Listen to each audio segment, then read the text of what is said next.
이 세상에 존재했던 위대한 인물과 기업, 단체, 그룹들의 성공은 단순히 그들이 남보다 더 뛰어나고 잘나서가 아닙니다. 그들이 남보다 돈이 더 많고 인맥이 좋고 좋은 환경에서 태어나서가 아니에요.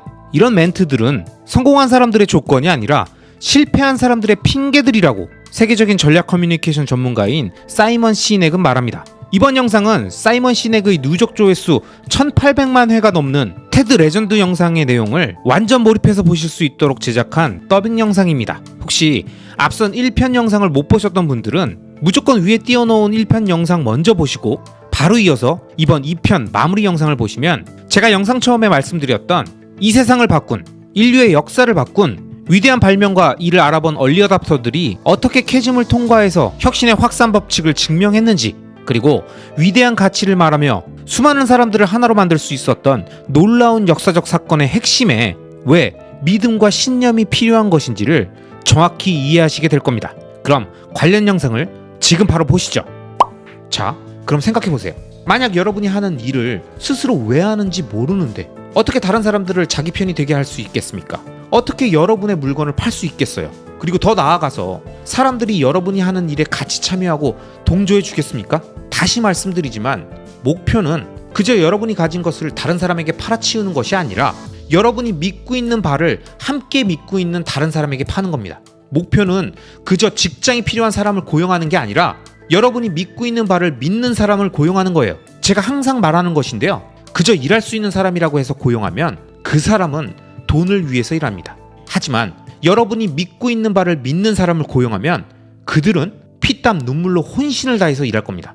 이에 대해서는 라이트 형제의 사례보다 더 좋은 예가 없을 겁니다. 대부분의 사람들은 세뮤얼 피어폰트 랭글리를 잘 모릅니다. 20세기 초엔 동력 비행기를 만드는 게 요즘의 정보산업과 비슷했습니다. 모든 사람들이 시도했었어요. 사람들이 보기엔 세뮤얼 피어폰트 랭글리는 성공 공식을 갖고 있는 듯 했습니다. 지금도 사람들한테 당신의 제품과 회사는 왜 실패했습니까? 라고 묻는다면 항상 똑같은 세 가지 변명을 반복합니다. 자본이 부족했고, 사람을 잘못 썼고, 시장 상황이 안 좋았다라고요. 항상 이 세 가지예요. 그리고 저 때도 똑같았습니다. 그걸 좀 더 자세하게 볼게요. 일단 국방성은 세뮤얼 피어폰트 랭글리에게 동력 비행기를 만들어 보라고 5만 불을 지원해 줬습니다. 그러니까 일단 돈이 문제가 되진 않았겠죠. 그리고 그는 하버드, 스미소니언 재단에서도 일했고 인맥도 엄청났습니다. 그 시대의 모든 유명인사를 알고 있었어요. 그는 돈으로 살 수 있는 최고의 인재들을 고용했고 시장 상황도 너무 좋았죠.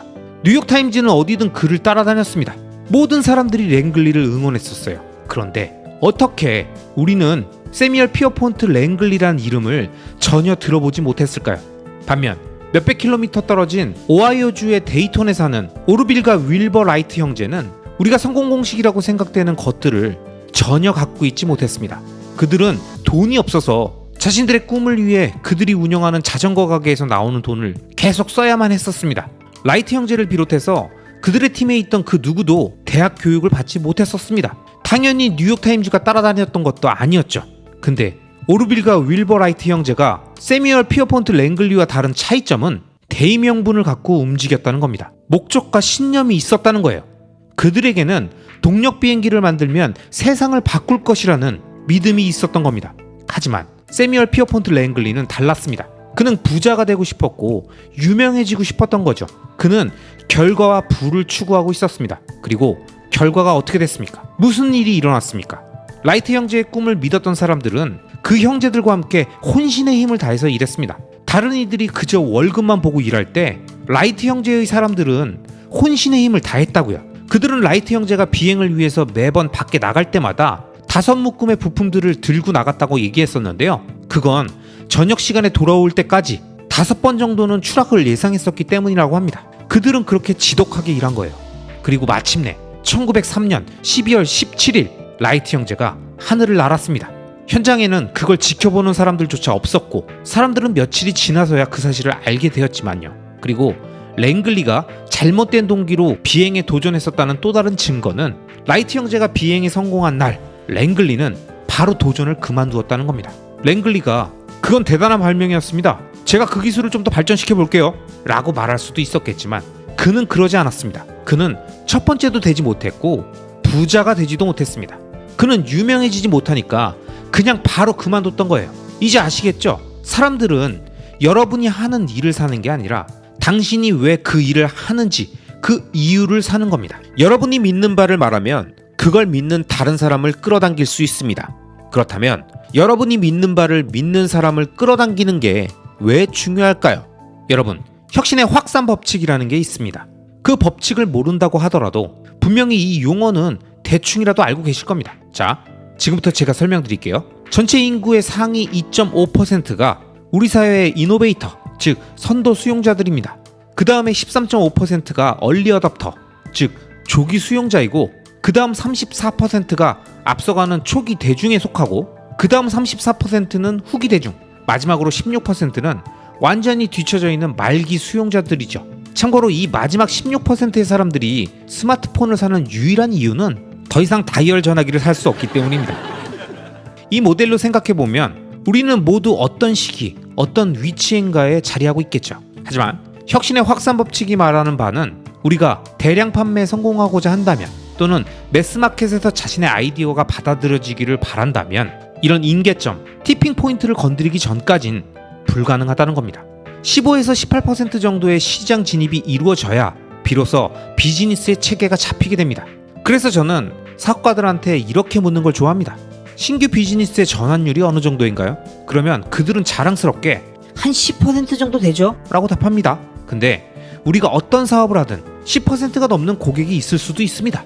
어디에나 그냥 구입하는 10% 정도가 있을 수 있거든요. 근데 그 사람들을 얼리 어답터라고 착각하면 안 됩니다. 그건 마치 사람들이 그냥 구매할 것 같은데? 라는 느낌인 거예요. 여기서 우리에게 중요한 건 많은 사람들이 아직 우리의 제품을 구매하지 않고 있을 때 우리와 함께하는 얼리 어답터들을 어떻게 찾아낼 것인가? 이겁니다.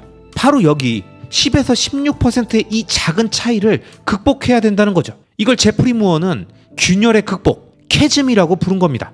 그 이유가 바로 초기 대중은 다른 누군가가 먼저 하기 전에는 아무것도 시도하지 않기 때문입니다. 여기 이 사람들, 이노베이터와 얼리 어답터들은 그런 직감적인 결정을 하는데 매우 익숙한 사람들이에요. 그들은 직관적인 판단을 하는 것을 더 편하게 생각합니다. 그들의 이런 결정은 어떤 상품이 쓸만한지를 보는 게 아니라 세상에 대한 그들의 믿음과 신념에 따라서 구매를 한다는 겁니다.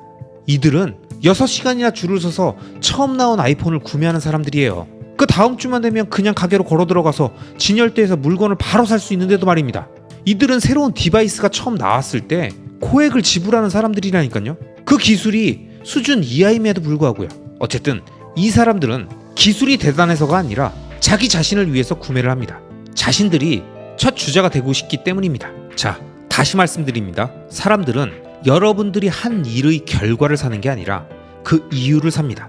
그리고 여러분들이 한 일은 여러분들이 믿는 바를 증명할 따름입니다. 사실 사람들은 그들이 믿는 것을 증명할 만한 일을 하게 됩니다. 어떤 사람이 처음 출시된 지 6시간 만에 아이폰을 사는 이유, 6시간이나 줄을 서 있는 이유는 그들이 세상에 대해서 믿고 있는 것 때문입니다. 그리고 다른 사람들에게 그걸 보여주고 싶기 때문인 거죠. 자신이 첫 번째라는 걸요. 자, 또 다른 혁신의 확산 법칙의 성공 사례를 말씀드리겠습니다. 1963년 여름 25만 명의 사람들이 마틴 루터킹 목사의 연설을 들으려고 워싱턴 광장에 모여들었습니다. 그들은 광고도 하지 않았고요. 날짜를 확인할 수 있는 웹사이트도 없었습니다. 그런데 어떻게 그렇게 할 수 있었을까요? 그리고 킹 목사는 미국에서 유일한 위대한 웅변가도 아니었습니다. 미국의 흑인 인권법 이전 시절에 살아남았던 단 한 명의 미국인이었던 것도 아닙니다. 사실 그의 일부 생각은 썩 좋지 못했어요. 하지만 그에게는 재능이 있었습니다. 그는 사람들에게 미국에서 무엇이 바뀌어야 되는지를 말하고 다니지 않았습니다. 그는 그 자신이 믿는 바를 말하고 다녔습니다. 저는 믿습니다. I believe, I believe, I believe.